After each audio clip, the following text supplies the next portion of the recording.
Okay, so you guys think I'm about to say that my number one movie is Avatar? No, it is not my number one movie. Wait till you see my review.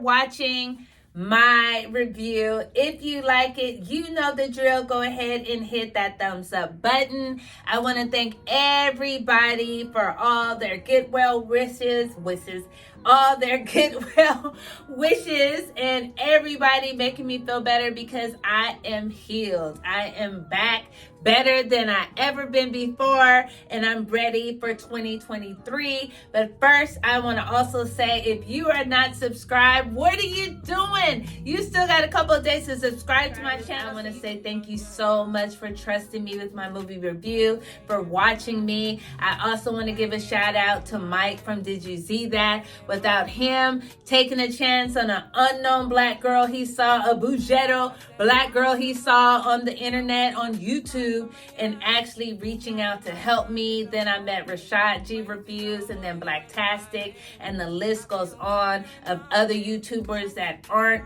afraid to help another struggling YouTuber come up. So I just want to definitely say shout out to you guys. Thank you so much.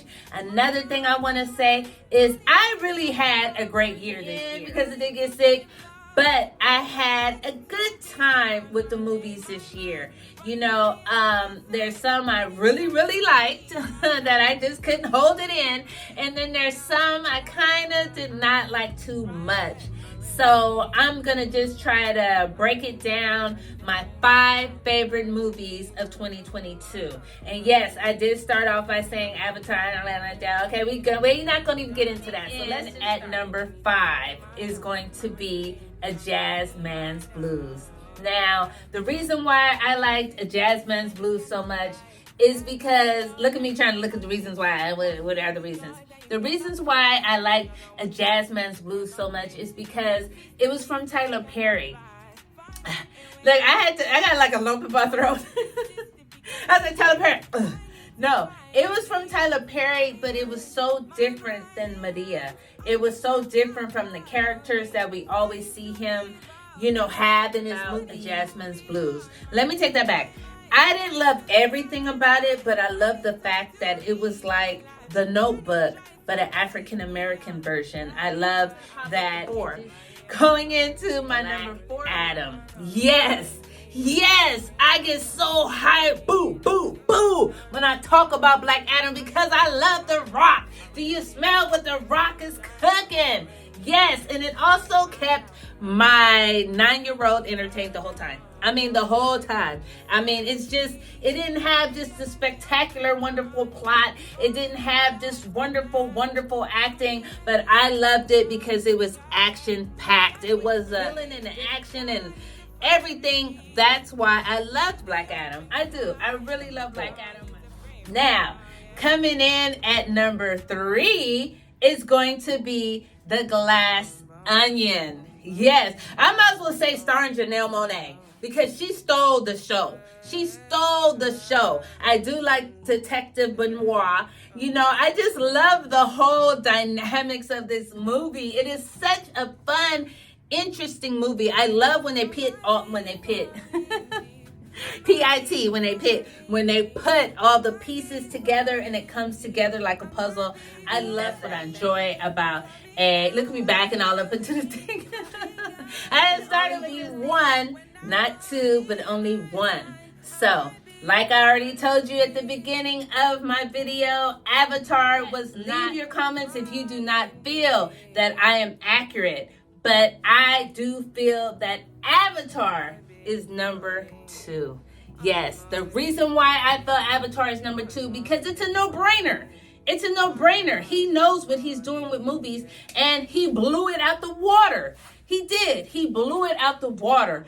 Even though I have a younger son that had to go to the movies with me, I do feel that it was long.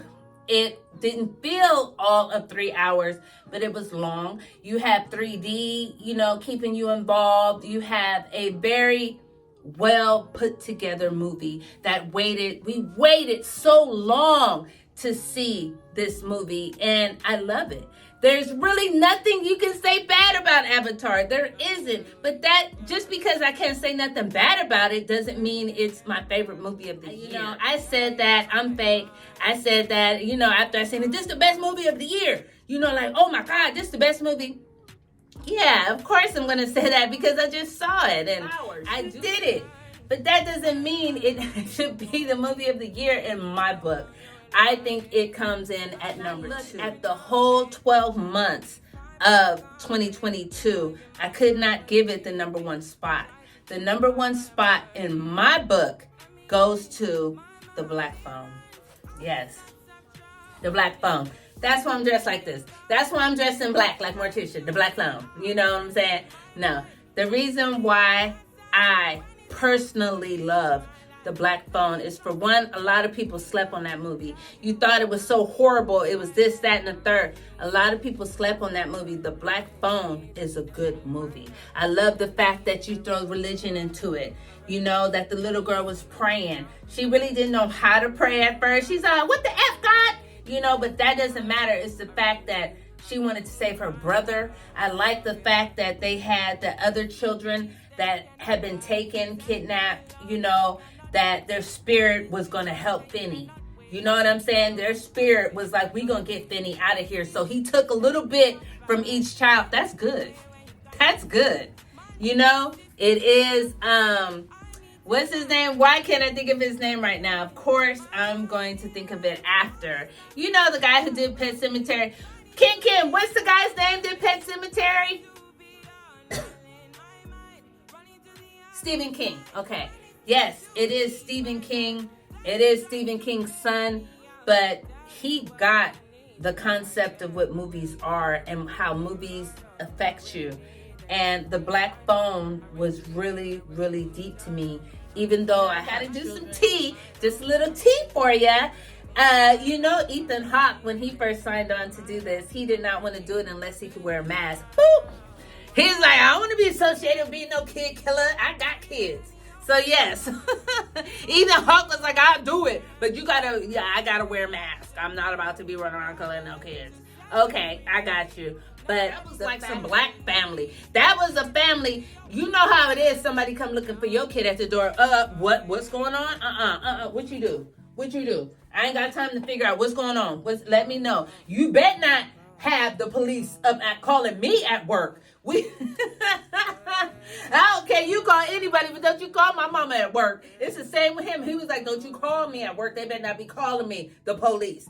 But it was just chills. I promise. That movie got me right. Daughter. He may have been mad, but when his son came up missing, and she was like, I think I know where he's at. The next scene, you see her looking. She's looking at the door, and Pops is driving. He is driving her. They are going to find, that is some real stuff. That's real. Because let something happen. We out every day looking. Forget the police. We looking. Where? Okay, where? This house. Where do we go? That was real. And I love that. He may have been mad at them and drank too much and this, that, and the third. But you know what? All parents fall short. All parents are not perfect. Nobody. He was like, I got kids. Hold on, I heard something. My daughter has a snake, and I could have swore I heard his ass get out. You was about to see me screaming, running up out of here. For real. Hold up. Ken, the snake not getting out, is it? All right. So, anyway, look at my daughter is so calm. Everything she touches turns to gold. So, happy birthday to you, Kennedy. A lot of times, movies these days, kid don't live. That little boy made it. And that's why The Black Phone is my number 1 movie of 2022. You don't agree with me? That's cool. Go ahead and tell me in the comments. Tell me as we get into 2023. But until then, I want you guys to have a safe and happy New Year's. Until then, I'll see you next time.